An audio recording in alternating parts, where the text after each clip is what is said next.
What's up, guys? Welcome to another video of DevTalks, where we talk about everything engineering and technology wise. In this video, we're going to be talking about Lucid. So apparently a new 2026 Lucid SUV has come out, and I want to get some information on it. I want to see how good it is because somebody said this might be better than Tesla according to the title. So let's just dive in. Don't forget to like, comment, subscribe, and share, and let's see what they're talking about. You want range, luxury, space, performance, and charging speed that doesn't suck? The 2026 Lucid Gravity just dropped, and it might be the first electric SUV that doesn't ask you to compromise. Today we're breaking it down. Specs, size, performance, charging, towing, and whether this battery-operated beast really earns that $80,000 plus price tag. If you're into car values, depreciation trends, towing stats, or horsepower, hit that subscribe button. We are just getting started and we got a whole lot more coming. Up to 450 miles of range, 828 horsepower, 0 to 60 in 3.4 seconds, room for 7 adults, and charging speeds that make a gas stop look slow. Let's dig into the numbers and see what this thing's really about. Range anxiety? Not here. With an EPA estimated 450 miles of range, a 123 kilowatt hour battery, and around 3.66 miles per kilowatt hour, you'll run. One thing I've noticed with all these EVs is the ranges are getting better and better. And if the vehicles were more aerodynamic and stuff, like I remember talking about this with the solar panel roof thing, where it was going to ruin the range some by having the thing just sit on top of the roof rack. In another video, it was like GoSun in another company, but ranges are getting a lot better. And I remember when EVs first started coming out and I was like, I didn't want one. It was because of the ranges of the vehicle and not enough charging stations everywhere. And also the time it takes to charge, which apparently he's supposed to be going over in a second. And one thing that I do like is this. Run out of snacks before you run out of range. It's not just long range, it's efficient. That 123 kilowatt hour battery. So this is what I was saying. If you're going to make a comparison video, show me how it competes with everything else and how it looks. Rivian, we've covered a lot on this channel. There's a lot of different versions, and obviously they have a max version, which is amazing for that range. But it also, Rivian costs a lot of money. All these EVs do cost a lot of money. Cars in general cost a lot of money. Like, gosh dang, they're getting expensive nowadays. But yeah, this comparison I would say is pretty dope. Puts it ahead of Rivian, Model X, and basically everything that doesn't have a charging trailer hitched to the back. You could theoretically drive from New York to DC and back in one charge, no stress, and no awkward charger small talk. And another thing is EV ranges are inflated. That's on a full battery. 100%.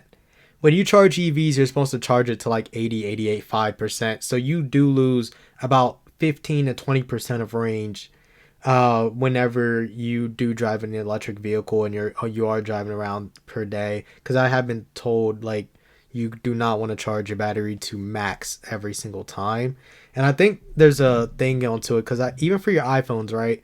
For when you're charging it to a certain level, it stops at 80%, and I think they do that for a reason, and you can only get it to 100 for certain circumstances. So fun fact, but there you guys go. Yes, it's stupid fast. It hits 60 in 3.4 seconds. That's faster than a Porsche Macan GTS, but with room for your therapy dog and all the baggage that made you get one. The Gravity's built on a new platform, and it shows. Handling, suspension, power, it all feels tuned, not just big EV with go pedal. The Gravity is dual motor, all-wheel drive, and has up to 828 horsepower. All that performance has a cost. It weighs over 6,000 pounds. That's more than a Ram 2500 or your aunt's fruitcake if it were made of lithium. But thanks to the low center of gravity and air suspension, it doesn't feel like you're driving a tank, just a really, really fast fridge. Let's talk cargo and comfort. With a length of 198 inches, it's similar to the length of a Ford Explorer. It's got more space than your first apartment and probably better lighting too. About charging. This is where Lucid flexes hard. Up to 200 miles added in 11 minutes. 350 kilowatt peak charging, 926 volt architecture equals fast across all stations. Works with Tesla superchargers and Electrify America. You'll gain 200 miles of range in less time than it takes your friend to explain crypto. See, just how he showed the ranges, I wish he would show the charging times of Teslas as well too, because now I have to go out and look it up. And nobody wants to go out and do that because you can't give me a comparison video on which vehicle is better or what EV might be better than me and then not show me how it compares to other vehicles in its price range or things like Rivian and all of that other stuff. And the thing is, yes, it can use Tesla superchargers. Most EVs can do that at this point. Most of them could do this at this point. Sorry, I heard somebody running up. But that's just where we're at. I wish they gave more information on it. And yeah. Again, no pack splitting, no gimmicks, just raw voltage boost tech baked into the drivetrain. It's nerdy and it's awesome. With max towing up to 6,000 pounds, it's not just for Whole Foods parking lots. It's got self-leveling air suspension and an integrated roof rack, strong enough to tow your boat or your neighbor's envy. It's not a Rivian truck, but for an SUV this stylish, that's serious hauling power. The interior is where things get futuristic. The Gravity has a 34-inch 6K OLED screen because apparently the future of driving is also your next Netflix setup. The cockpit's clean, floating, and surprisingly intuitive. And yes, it has...